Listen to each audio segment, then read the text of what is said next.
Hi, I'm Luisa Meneghetti. I'm 32 years old and I work as a talent acquisition, talent development, career transition, and culture of the workplace consultant.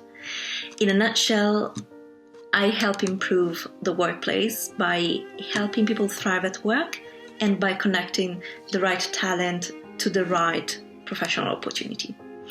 I am based in Geneva and I have been working and living in Switzerland since 2012, so roughly 9 years.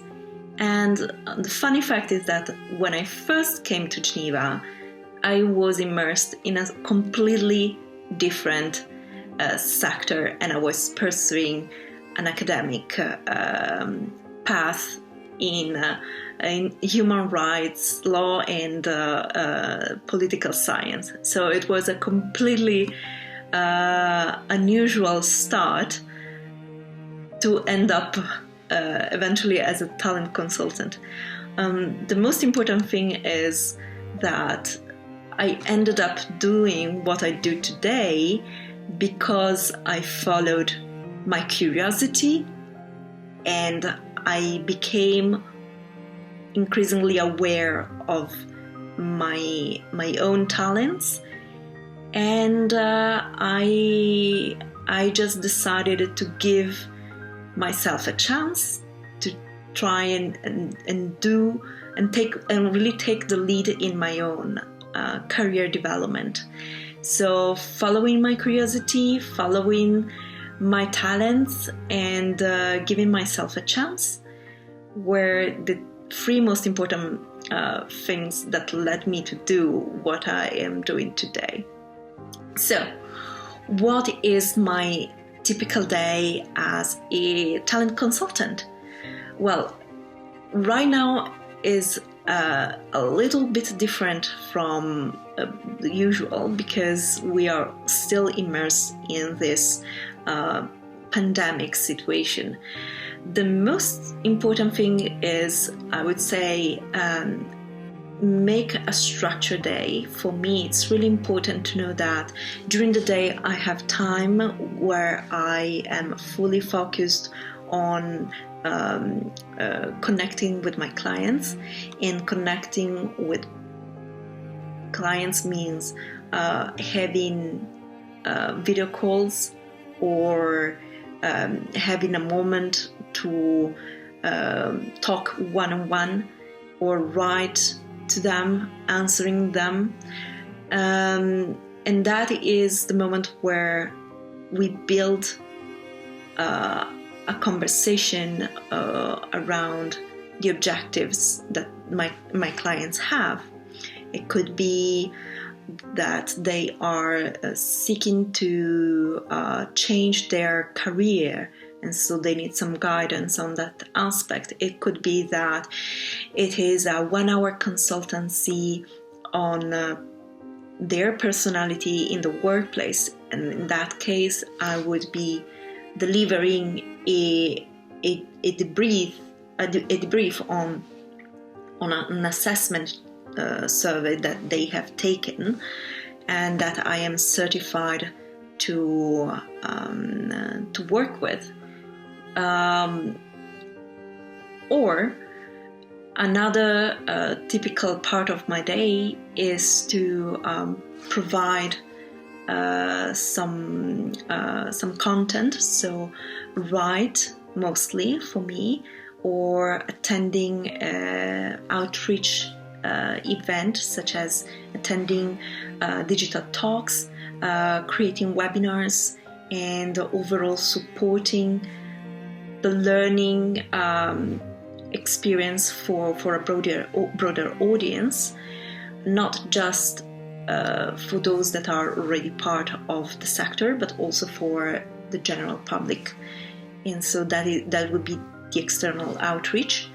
And last but not least, I always carve a little bit of time to follow my own professional development and to stay up to date with what is happening in the sector, what is happening in the broader community, just to make sure that I am staying ahead of the curve and that I am able to use the knowledge and the insights that I am gathering for the work that I'm doing with my clients. At the moment, I'm mostly working with individuals and in some cases with teams, but I have also worked in more structured projects within organizations, mostly in the humanitarian sector, because that was the original sector that I started to work with back in 2012 when I arrived here in Switzerland. As I mentioned, this is a quite special times, both for our clients, be them individuals or organizations, private or public, it doesn't really matter, but also for my colleagues and I, because the pandemic has accelerated the transformations that were looming, that have been there waiting to happen for a very, very, very long time. And so in the past 1.5 years, we saw significant change happening. And that is extremely exciting. And what I find particularly exciting right now is how talent development and talent acquisitions have become the center, the core of the attention and the interest and the strategy of the organizations. It's not something that happens in a discontinuous way, but it is something that has finally taken center stage, and it is given proper time, proper resources, and therefore I can see an investment that is happening in this area, in this sector. And this is great news for everybody involved, because in the globalized world of today, and with the recent experience of more remote and flexible work across all industries and all sizes of organizations, we really saw how companies need to set up systems in order to nurture and retain their best talents. So it's extremely exciting to be working in this sector right now for this reason. On another side, on another level, it's also quite frustrating, because I could see that the changes might hurt somehow the workforce. They might not be supported in the way that they should be supported, so they might be causing a little bit of unexpected change, especially for those employees that have not had the habit of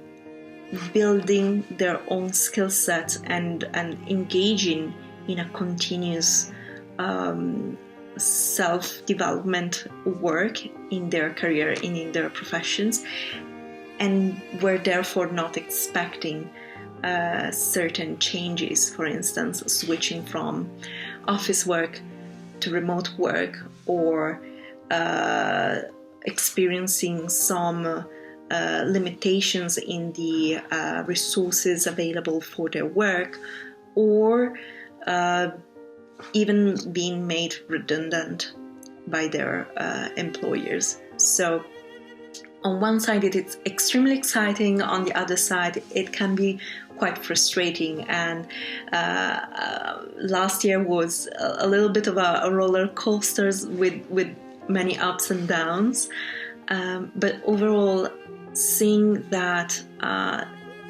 companies are really becoming invested in their talents, and seeing that employees finally grasped the importance of taking the lead and taking charge of their own career path has been very, very, very satisfying for me as a professional in the sector, of course. Last but not least, what excites me these days is how the overall sector is also engaging more closely with the broader digitization that is happening in several other areas of the work of many organizations, and how also human resources, people engagement, and in general talent acquisition, talent development and recruitment can benefit the most from the latest application of technologies. That is also something that really excites me, and it is something that I have my eyes on right now. Overall, I would say that I decided to make this change and switch from a data analysis career to a talent development career, because I cannot see wasted potential. It's something that really touches me on a very deep level.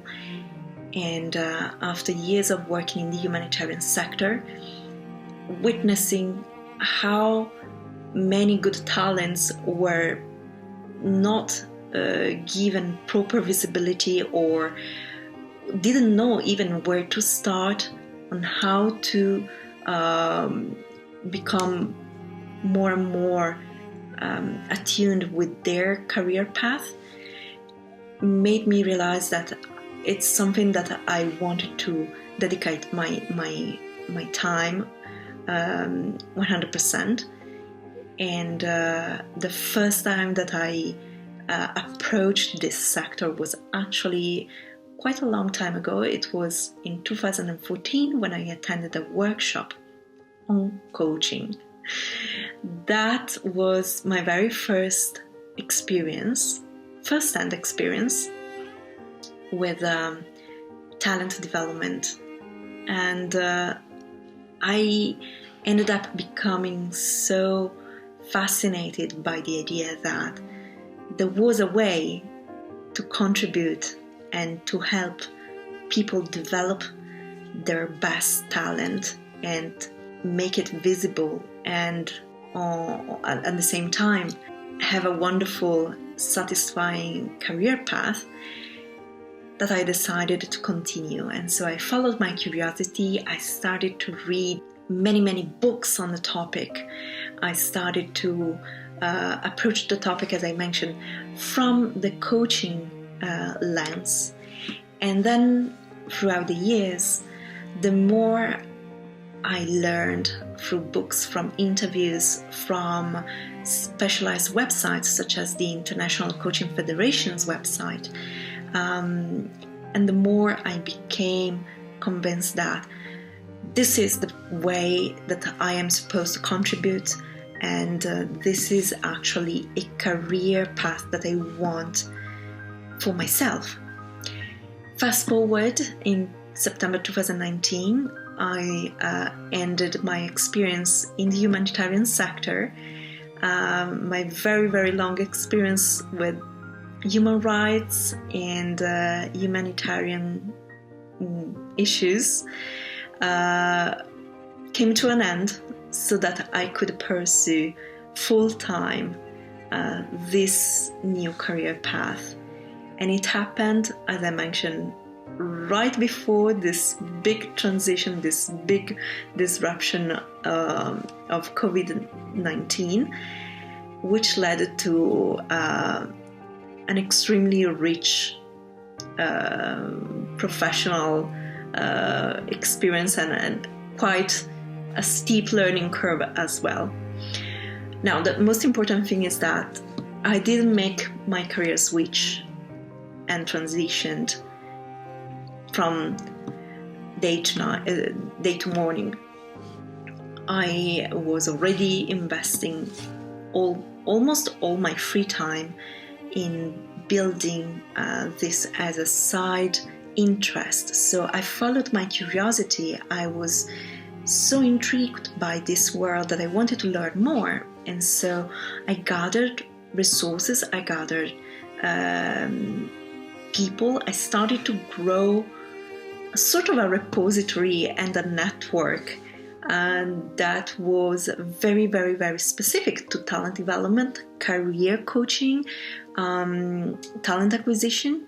And so I really pushed myself out there because nobody in my professional network at the time, nor academic network from university, was actually working in career coaching or talent acquisition or culture of the workplace. So I really had to push myself to find the right contacts and asking the right persons what their work was like, what did they like the most, what did they find that it was quite challenging for them, and what else could I learn, or what should I have done next. So I started to do this by myself, taking the time to read, but also by building bilateral relationships with professionals and with people that were already a little bit further in the same path that I was. So that was actually something that I am still applying to this day. That is aiming high, having high ambitions, but then start to connect with the persons that are a little bit further than you are, so that you know what to expect, you know what are the possible challenges ahead, and you feel more connected and more rooted with what is happening, and what and it basically reinforces your motivation to stick with the path that you have chosen.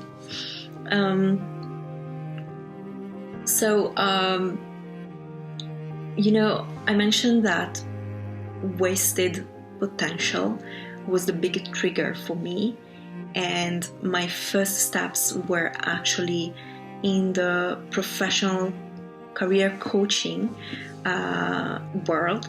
But then I continued to invest in and grow in myself, establishing myself and building my expertise. So I started to offer consultations pro bono. I started to do some small experiences online, and I started to connect with my network, and I started to ask also if there was anything I could do at that point. I believe that this progression was extremely helpful because, again, it didn't happen overnight. It happened little by little, year after year. So, in my opinion, despite not coming from a traditional, typical human resources, HR, as we say in the sector, career path, I was still able to establish my expertise to become a professional, and to engage in meaningful work. So this is extremely important. No matter what enterprise you are in, no matter what career path you choose, but if you decide to do something that is extremely meaningful for you, take it step by step. Start experimenting, start piloting, and do a little bit of pro bono work, because I know that pro bono it's not paid, but pro bono can lead to paid work eventually. The more you give first, the more you will connect with the persons and the professionals in your areas and in your sector, and the more you will be able then to offer opportunities to them, and them offering opportunities to you in reverse. I would believe that a solid academic background is not necessary for the work that I'm doing. What is definitely necessary is a strong sense of purpose and building your own portfolio, showing that you have learned, showing that you can do the job, and having people trust your professional services.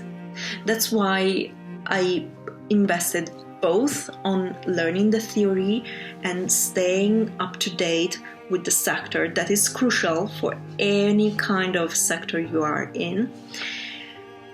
But on the other side, I also started from the very beginning to engage in work, to do some collaborations, to build the network, so that I could check if that was actually a feasible career. I could test myself. What are my limits? I could experiment and pilot and try out different ways of work, of consulting, of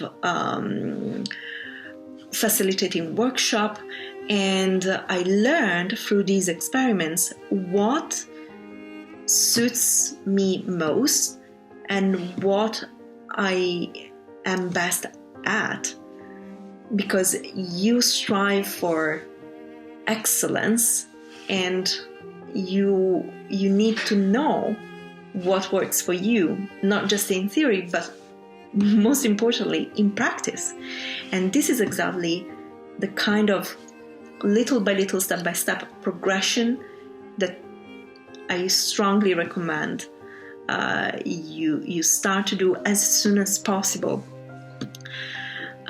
If you are someone who is extremely invested in having an academic degree, by all means, do that. Complete that experience, get your title, your diploma, but at the same time, do not neglect the power of small steps practicing.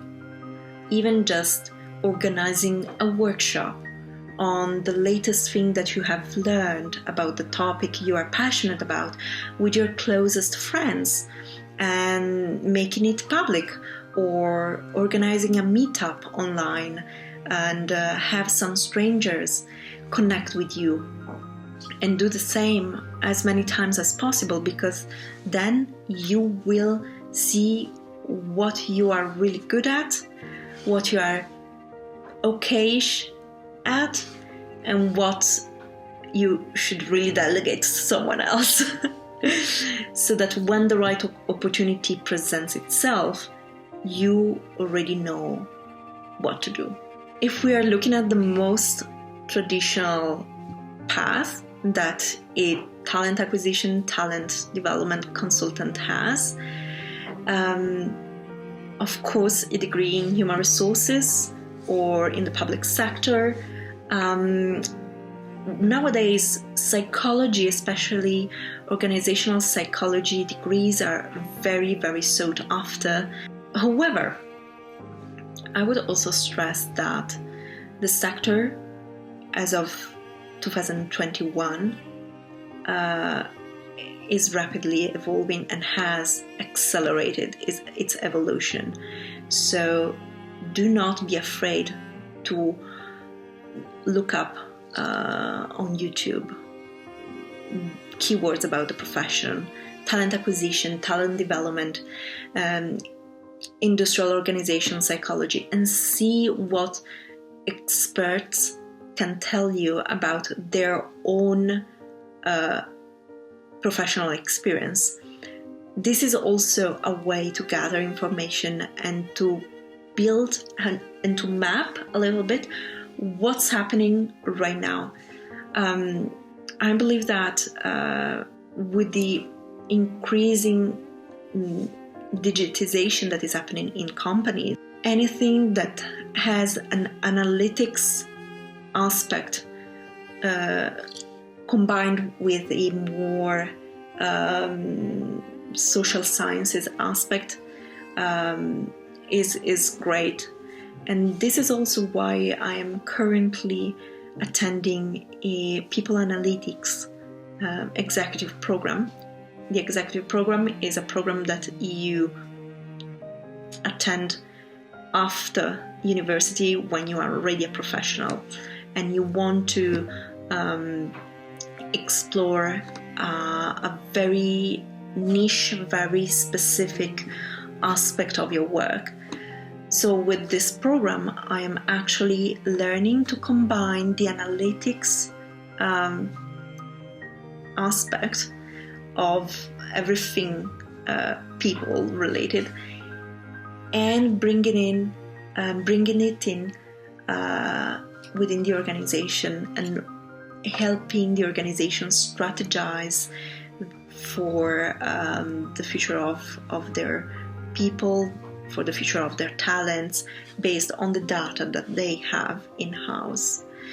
So I really hope whatever career path you are interested into, that you will have the time, the perseverance, and the curiosity to continue searching for what is your truth and to continue becoming invested in your own personal and professional development. Start small, follow a progression, research with the channels that are available now. Even TikTok, it's extremely rich with content these days. So look at the different social media platforms, Facebook, LinkedIn. Look at the events that are online for free after the pandemic. So many organizations started to open up to the general public with free workshops. Just sign up for them, attend one, start to engage with that community and really build your own network. Start to engage directly, one person at a time. If you can engage with one person a week for a full year, at the end of the year, your network has grown up with 52 people. If you can do that more than once per week, it's even more people at the end of the year. So don't chase the big dreams with a big last-minute action, but build little by little, because little by little allows you to experiment, and that is the most important way that you can learn who you are and how you function. So I hope this was useful.